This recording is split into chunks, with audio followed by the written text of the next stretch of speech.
Hello students, आज के तुम्हारे साथे Cisco packet thresher simulation tool के यूज करे कंप्यूटर नेटवर्के जेकोनो दुटो एंड डिवाइस के একটা তারের মাধ্যমে কানেকশন করব। তো প্রথমেই আমি সিমুলেশন টুলটাকে ওপেন করে নিয়েছি এবং তারপর যে কোনো দুটো এন্ড ডিভাইস, এক্ষেত্রে আমি দুটো কম্পিউটারকেই নিচ্ছি। তো দেখো, প্রথমে কম্পিউটার যেটা দেখা যাচ্ছে সেটাকে ক্লিক করে আমি স্ক্রিনের উপরে নিয়ে নিচ্ছি। এখানে তোমরা একাধিক কম্পিউটারকে একত্রে কানেক্ট করতে পারো। আমি আপাতত দুটো কম্পিউটারের মধ্যে কানেকশন করে তোমাদের সঙ্গে দেখাচ্ছি। তো যখনই দুটো কম্পিউটারকে পাশাপাশি রাখা হয়েছে, তো তারপরে যেটা আমাদেরকে করতে হবে, এটাকে একটা কানেকশন দিতে হবে। এবং আমি আমার গত ল্যাবে তোমাদের সঙ্গে এটা আলোচনা করেছিলাম যে যদি দুটো সিমিলার ডিভাইসের মধ্যে ওয়্যারলি কানেকশন করতে হয়, তাহলে আমাদেরকে ক্রস ওভার ওয়্যার ব্যবহার করতে হয়। তো একদম প্রথমেই আমি প্রথম মেশিনের উপরে ক্রস ওয়্যার কেবলটাকে ক্লিক করে ফার্স্ট ইথারনেটকে চুজ করে নিচ্ছি এবং সেখান থেকে সেকেন্ড মেশিনের উপরে গিয়ে এগেইন ক্লিক করে আবারও কিন্তু ফার্স্ট ইথারনেটটাকে চুজ করে নিতে হবে। এরপর আমাদেরকে প্রত্যেকটা মেশিনকে আলাদা করে আইপি অ্যাড্রেস জেনারেট করতে হবে। তো এখানে আমি র্যান্ডমলি ক্লাস সি এর একটা আইপি অ্যাড্রেস জেনারেট করে নিচ্ছি 192.168.0.1 এবং মেশিন নাম্বার 2কে আলাদা আরেকটা আইপি অ্যাড্রেস জেনারেট করতে হবে। তো এক্ষেত্রেও আমি ওই 192.168.0.2 এদেরকে চুজ করে নিলাম। এটা করতে হবে, এটা তো আমি একটা র্যান্ডমলি আইপি অ্যাড্রেস সেট করেছিলাম, সেই আইপি অ্যাড্রেসটা দিয়েই আমাদের এই মেশিনটাকে জেনারেট করতে হবে। এই কারণে প্রথমে চলে গেলাম মেশিনের উপরে, তারপরে ডেস্কটপে ক্লিক করলাম, তারপরে সেখান থেকে আইপি অ্যাড্রেসের জায়গায় চুজ করে নিয়ে তারপরে যে আইপি অ্যাড্রেসটা আমি র্যান্ডমলি চুজ করেছি সেটাই কিন্তু এখানে বসিয়ে দিতে হবে। প্রথমে প্রথম মেশিনের জন্য বসাতে হবে।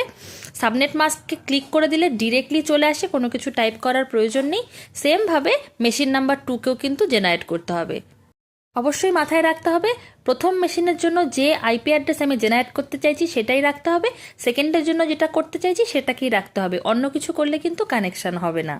এবার আমার সেন্ডার মেশিন থেকে রিসিভার মেশিনে যে কোনো ডেটা শেয়ার করার জন্য আরও একটা কাজ করতে হবে। সেটা হচ্ছে প্রথমে সেন্ডার মেশিনে গিয়ে একটা ক্লিক করে কমান্ড প্রম্পটে গিয়ে পিং করতে হবে মেশিন নাম্বার 2কে। যেরকমভাবে আমি ভিডিও স্ক্রিনে দেখাচ্ছি সেরকমভাবে সেন্ডার মেশিনে গিয়ে ক্লিক করে কমান্ড প্রম্পটকে ক্লিক করে নিচ্ছি এবং এখানে আমাকে লিখতে হবে PING পিং এবং সেখানে স্পেস দিয়ে লিখতে হবে মেশিন নাম্বার 2 এর আইপি অ্যাড্রেস। তো মেশিন নাম্বার 2 মানে রিসিভারের আইপি অ্যাড্রেস। তো এক্ষেত্রে আমি 192.168.0.2 দিয়েছিলাম।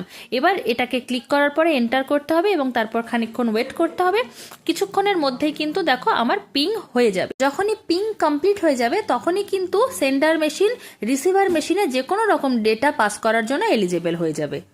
এবার তাহলে একটা মেসেজকে রিয়েল টাইমে সেন্ডার মেশিন থেকে রিসিভার মেশিনে শেয়ার করে দেখা যাক। প্রথমেই মেশিনের উপরে থাকা কমান্ড প্রম্পটটাকে আমি মিনিমাইজ করে নিচ্ছি। এবার দেখো আমার স্ক্রিনের উপরের দিকে চিঠির এনভেলপের মতো দেখতে একটা মেসেজের ব্যাগ রয়েছে। তো এই ব্যাগটাকে আমাকে প্রথমে এনে সেন্ডার মেশিনে ক্লিক করতে হবে, তারপর রিসিভার মেশিনে ক্লিক করতে হবে।